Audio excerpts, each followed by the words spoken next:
Hello my dear friends and students. इस video में मैंने रखना वर्ब को लेकर के कुछ सेंटेंसेस को क्लियर किया है।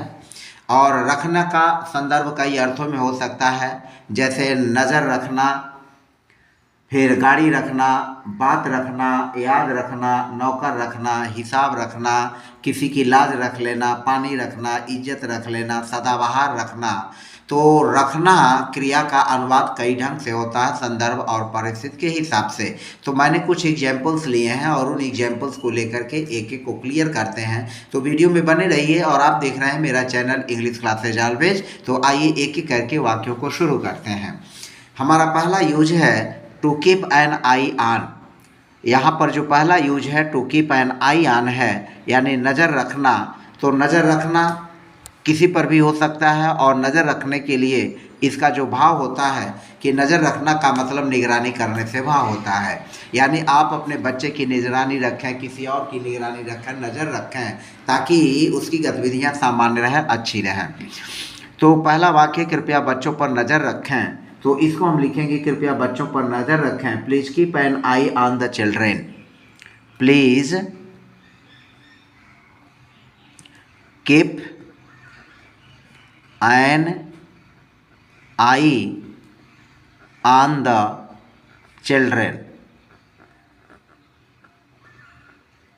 यह हमारा सेंटेंस बना, please keep an eye on the children. कृपया बच्चों पर नज़र रखें। मुझे तुम्हारी सेहत पर नज़र रखने की ज़रूरत है। तो I need to keep, I need to keep, I need to keep an eye on your health. तो I need to keep an eye on your health, मुझे तुम्हारी सेहत पर नज़र रखने की ज़रूरत है। I need to keep an eye on your health. अब आगे देखें, दूसरा वाक्य है टू मेंटेन अ कार, गाड़ी रखना।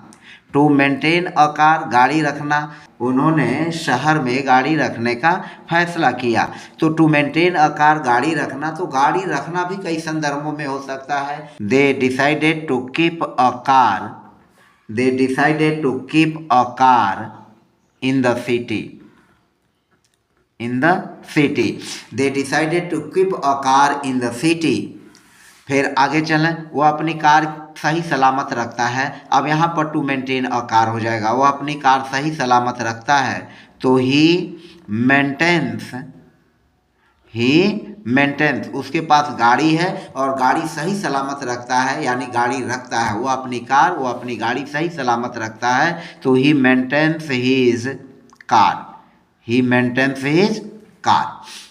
नेक्स्ट देखते हैं, बात रखना। बात रखना का मतलब होता है टू कीप प्रॉमिस, यानी अपने वचन को पूरा करना, अपने वादे को निभाना, कोई कही हुई बात को जो है उसको निभाना।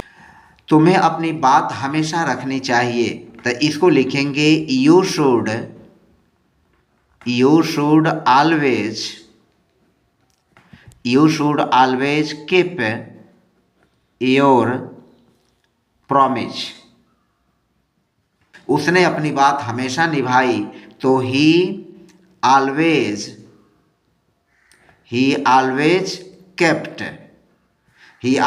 kept his promise. He always kept his promise. उसने हमेशा अपनी बात निभाई, यानी उसने अपनी बात हमेशा निभाई। He always kept his promise. To bear in mind, याद रखना। To remember, याद रखना। तो इन दोनों को हम कर सकते हैं, जैसे टू बियर इन माइंड याद रखना और टू रिमेंबर याद रखना। तो मैं हमेशा अपने माता पिता को याद रखना चाहिए। तो इसको हम लिखेंगे, you should always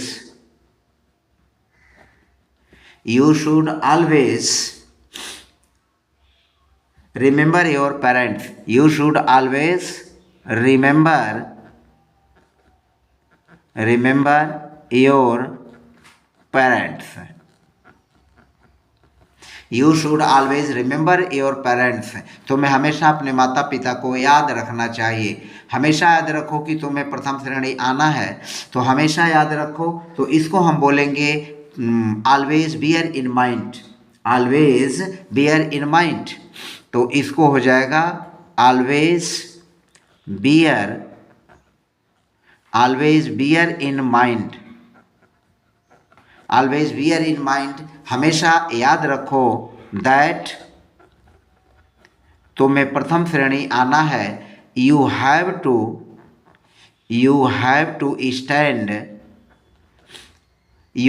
to stand first division. Always bear in mind that you have to stand first division, हमेशा याद रखो कि तुम्हें प्रथम श्रेणी आना है। आगे चलते हैं। नौकर रखना के लिए हम टू इंगेज अ सर्वेंट या टू एम्प्लाई अ सर्वेंट दोनों का यूज करके हम जो है बनाते हैं वाक्यों को। तुमने एक नौकर रख लिया, तो इसको लिखेंगे you engaged a servant. You engaged a servant, तुमने एक नौकर रख लिया।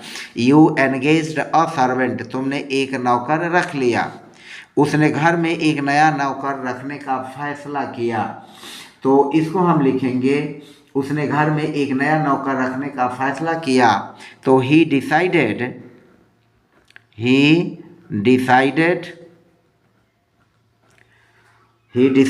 To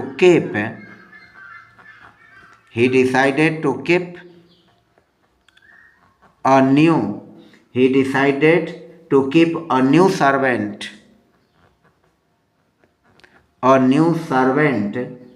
in the house.